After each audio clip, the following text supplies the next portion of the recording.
إحنا عرفنا مدرسة WE بالصدفة تقريباً، وفي الأول كنا فاكرين إنها مجرد مدرسة عادية. واو، look at that. This looks incredible. بس لما بدأنا ندور أكتر اكتشفنا إن الموضوع مختلف تماماً.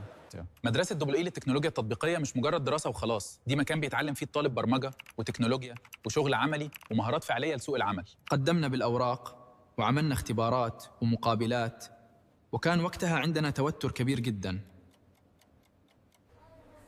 بس الحمد لله اتقبلنا. ومن وقتها بدأنا رحلة مختلفة تماماً. ومن أهم الحاجات اللي لاحظناها إن الدراسة مش حفظ وبس، أنت مطلوب منك تفهم وتطبق وتفكر وتطور من نفسك باستمرار. فلو أنت داخل عشان تهرب من الثانوية العامة فغالباً هتتفاجئ، لكن لو فعلاً بتحب التكنولوجيا وعايز تطور نفسك فهتستمتع جداً بالرحلة دي.